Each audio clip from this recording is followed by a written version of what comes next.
이번 주 금요일에 윤석열 대통령 탄핵 소추안 국민청원 있었지 않습니까? 그 발의를 촉구하는 국민동의 청원 관련해 청문회가 시작이 됩니다. 이틀에 걸쳐 시작이 되는데요. 이번 주 금요일이 첫 번째 순서가 되겠습니다.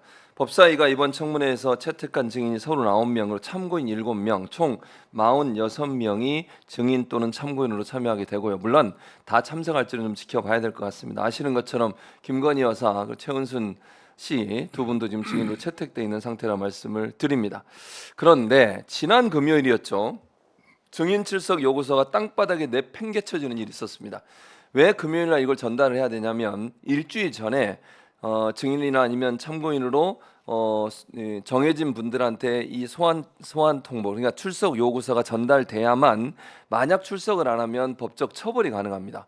그런데 이게 수령을 거부하게 되거나 아니면 받지 않게 되면 이제 안 오더라도 처벌을 못하기 때문에 그래서 일부러 법사위원들이 직접 대통령실을 방문해서 이걸 전달하려고 했는데 행정실에서 이걸 길바닥에 그냥 버려버렸습니다.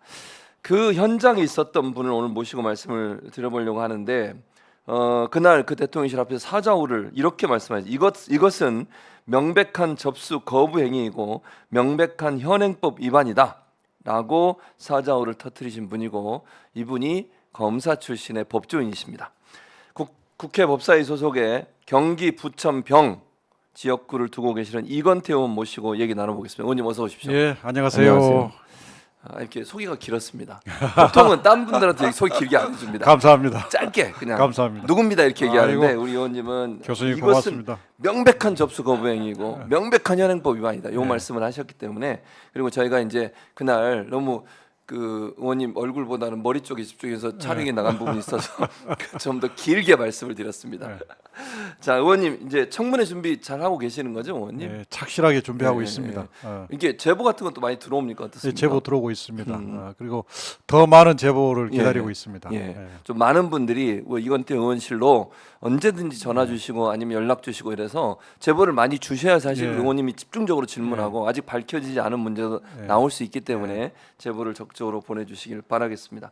지난번 이제 최해병 특검법 관련해서 입법청문회도 했고 그때도 사실 많은 성과가 있었습니다. 왜냐하면 우리가 알지 못했던 사실도 나왔고 또 신범철 전 차관은 회수한 얘기도 하고 그다음에 그 유재은 전 법무관리관도 뭐 경찰에서 전화할 거다 이런 얘기도 얘기하면서 여러 가지 새로운 사실들이 밝혀졌는데 이번에도 이제 의원님들 간에 서로 팀 플레이도 하고 준비를 잘해서 그 정도 성과를 낼 수 있다고 기대해도 되겠습니까? 예, 기대됩니다.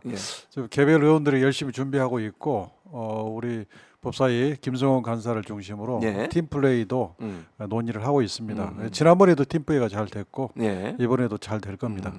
그러니까 이게 이제 국민의 청원으로 열리게 된 입법 청문회는 사실 뭐 거의 최초인 것 같아요. 헌정사상 최초라고 볼 수 있을 텐데 대통령 탄핵 청문회인데 무게감이 다를 수밖에 없고 핵심 증인들의 출석 여부가 관건이 될 것 같습니다. 뭐 제가 아까 잠시 설명을 드렸습니다만 김건희 여사와 최은순 씨 이 두 사람이 출석 여부가 그리고 이제 대통령실에 근무하는 분들도 지금 출석을 해야 되는 상황이잖아요. 이분들이 과연 출석을 할지 의문인데 의원님 어떻게 전망하세요? 저는 출석을 하리라고 생각합니다. 왜냐하면 지난번 입법청문회 때도 이시온 공직비서관, 맞습니다. 출석을 했죠. 임기훈 국방비서관, 이종섭, 신범철 다 출석했잖아요. 그렇습니다. 왜냐하면 출석 요구서를 받았는데 출석을 하지 않으면 출석 불응으로 처벌하거든요. 그렇기 때문에 자기들이 처벌을 받지 않기 위해서라도 결국은 고민은 하겠지만 출석할 수밖에 없을 것이다 이렇게 생각합니다. 그래서 출석을 할 거다라고 말씀을 하셨는데 이제 그래서 지난주 금요일 상황이 중요한데요. 지난주 금요일에 그 더운 날 아침부터 가서 근데 거기 뭐 심지어는 전현희 의원 같은 경우는 뭐 밀침을 당하기도 하고 다치기도 했다고 얘기하고 전현희 의원님은 아마 병원에 가신 걸로 알고 있습니다. 그러니까 그만큼 물리력으로 지금 의원들을 국민을 대표해서 거기에 가서 지금 이 출석 요구서를 전달하려고 하는 국회의원들을 저렇게 밀치고 들어오지도 못하게 하고 들고 있는 이 피켓도 찢어버렸더라고요. 일정 부분. 이런 행동이 과연 이게 대통령실에 근무하는 뭐 경찰인지 대통령실에 근무하는 분들이 제가 잘 모르겠는데 가능한 일입니까 어떻습니까?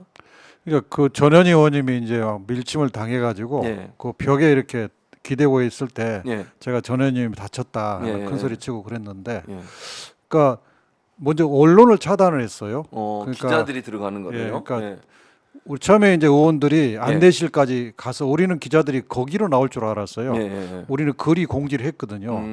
근데 어떤 이유에서인지 언론인들이 그로부터 한 2, 300m 떨어진 제일 밑에 있는 횡단보도 앞에 있었는데 언론인들 앞에 그냥 일반인들이 건너가는 횡단보도 앞을 바리케이트를 쳐가지고 언론인들이 그 바리케이트 건너편을 못하도록 막아버린 거예요. 그래서 의원들이 거기 가니까 이제 의원들이 가니까 길을 열어주더라고요. 그래서 언론인들하고 같이 이제 길을 건넜죠. 저 장면입니다. 지금 저 횡단보도 건너기 전 저 장면이죠. 지금 길을 건너가지고 이제 거기서 이제 우리가 간단히 입장 표명을 했는데 그 사이에 저희 위쪽으로 또 2차 바리케이트를 친 거예요. 그래서 거기서 이제 굉장히 장시간 동안 우리는 들어가려고 하고 대통령실을 막고 하는 시기가 있었고 그때 뭐 전현 의원님도 다쳤을 거고 기자 한 분도 다쳤었고 이런 상황이 벌어졌습니다. 그러니까 그런데다가 이제 저희가 이제 우여곡절 끝에 안내실에 들어가서 출석 요구서를 전달해서 안내실 그 접수대에다 놨어요. 그리고 이제 저희는 이제 왔는데 그걸 또 접수대에 있는 출석 요구서를 가지고 따라 나와서 안내실 앞에 있는 도로에다 내팽개쳤고 그것도 불안했던지 한 200m 또 밑으로 가지고 와가지고 아까 문제된 횡단보도 앞 그 도로에다 또 내팽개쳤어요. 그러니까 이것은 첫째는 이제 언론을 차단을 했고 두 번째는 국회를 완전히 무시한 거죠. 그 다음에 그 자기들이 그걸 반환할 생각이었으면 우편으로 반환하면 되잖아요. 그런데 땅바닥에 내팽개쳤어요. 이것은 어떤 책임지지 않겠죠. 자기들 내부에서 어떤 내가 이렇게까지 열심히 하고 있다. 뭐 이런 걸 보여주려고 하는 것 같아요. 그러니까 이게 굉장히 경직된 조직이라는 게 나타난 거잖아요.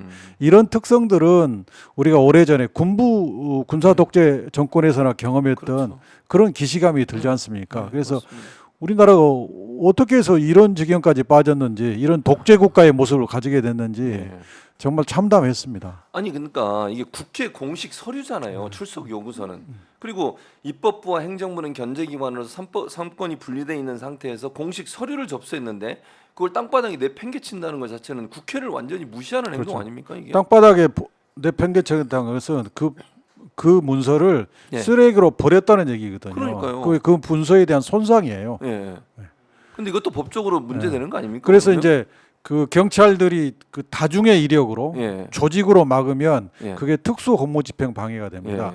그다음에 그 공문서를 땅바닥에 내팽개친 게 공용 문서 손상죄예요. 그뿐만 아니라 이제 국회 증언감정법에서 출석 요구서 전달해서 출석하게끔 하는 건데 출석 방해죄거든요.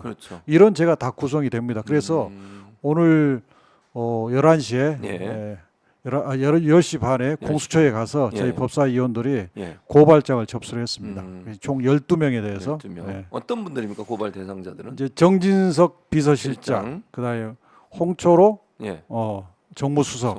그다음에 거기 이제 실무 책임자들, 현장에서 실제로 막았던 그런 등들 비롯해서 12명. 12명을 반드시 법적 처벌을 그러니까 책임을 묻겠다 이런. 이건 결코 간단한 사안이 아닙니다. 굉장히 중대한 사안이 벌어진 겁니다. 맞습니다. 그러니까 입법부는 국민을 대표하는 대의기관입니다. 그건 국회의원 몇 분이 간 게 아니고 국민을 대표해서 대리해서 간 분들인데 국민을 그렇게 무시한 행동이고 국민이 대통령실에 접근하고 행정실에 가는 건 누구나 갈 수 있는 겁니다. 그거는 뭐 국회의원이고 아니고를 떠나서 다 갈 수 있는데 그걸 막고 못 들어간 게 또 문제고. 그러니까 공문서를 그날 이제 갔을 때 이제 정무 홍초로죠. 홍초로 정무수석. 정무수석이 이제 우리 김승원 간사님하고 통화를 했어요 현장에서. 근데 제가 듣기로는 홍초로 정무수석이 이 출석 요구서 수령 거부 이것은 비서실장과 회의에서 결정한 거다. 이런 취지로 얘기를 했대요. 그다음에 그 현장에 정무비서관이라는 분이 나왔어요. 그분이 우리는 이 청문 절차에 협조할 수 없다는 취지의 얘기를 했어요. 그렇다면 이 출석 요구서 수령을 거부하고 출석 요구서를 전달하려는 것을 경찰력을 동원해서 막고 하는 행위가 결국 비서실장을 정점으로 해서 대통령실에서 조직적으로 의사결정해서 방해한 거다. 그렇게 볼 수밖에 없는 거죠. 그러니까 조직적으로 대통령실에서 국회의 정상적인 업무, 그것도 청문회 출석 요구서를 접수하지 않게 해서 조직적으로 움직여졌다 이렇게 볼 수 있겠네요. 그렇습니다. 이게 그리고 이제 말씀하셨는데, 근데 그 전에 박지원 의원이 오늘 인터뷰에서 그런 얘기를 했더라고요.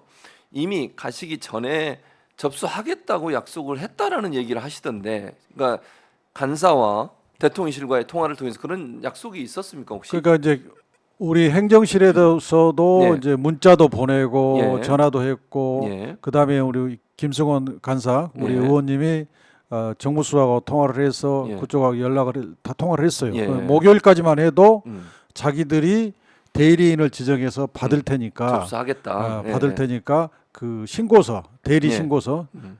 그 양식을 보내달라 해서 양식까지 보내줬어요. 음. 그런데 갑자기 입장을 바꿔가지고 금요일 안 날. 받겠다고 입장을 바꾼 거예요. 그러니까 목요일까지만 해도 공식적으로 접수하겠다고 예. 했고 대리 신고서까지 보내줬는데 예. 금요일 날 갑자기 입장을 바꿔가지고 이런 태도를 예. 보였다는 말씀이시군요. 예. 그럼 뭔가 목요일 금요일 사이에 뭔가 급박하게 아까 근데 그 말씀 첫 번째 비서실장이 뭐 회의를 했던 뭐 이 과정에서 이루어진 걸로 보면 비서실장 주도로 이런 일이 이루어졌다고 예측해 볼 수 있겠네요. 예측 볼 수 있죠. 참 이런 이게 아니야 저는 이게 증인 출석 거부 요구서 거부가 비서실장의 주도로 이루어졌다 하더라도 그게 끝일까? 이런 생각도 들거든요. 예. 비서실장이 단독으로 그러면 결정할 수 있는 문제인가? 의원님 어떻게 생각하세요? 제 느낌은 이 대통령실이 굉장히 경직되게 운영되고 있구나. 예. 결국 대통령의 구체적인 지침이 없이면은 한 발자국도 움직일 수 없는 그런 자율성이 거의 없구나 하는 느낌을 저는 받았어요. 이게 굉장히 그 문제 아닙니까? 예. 대통령 한 사람의 지혜, 한 사람의 정보만 가지고 정부가 굴러간다는 것은 그건 대단히 굉장히 위험한 거잖아요. 위험하죠. 우리가 대통령을 뽑을 때는 국가가 가진 모든 정보와 지혜, 경험을 모아서 국가를 운영하라는 거 아니에요? 그렇죠. 근데 그게 다 작동되지 않고 오로지 대통령의 정보와 지혜, 판단만 의존하게 된다면 제왕적이죠, 그거는. 얼마나 위험하죠. 위험한 결정을 하겠어요. 그렇습니다. 저는 어제 금요일 날 그 일단을 봤습니다. 그 현장에서 그걸 직접 경험하셨다. 예. 참 이건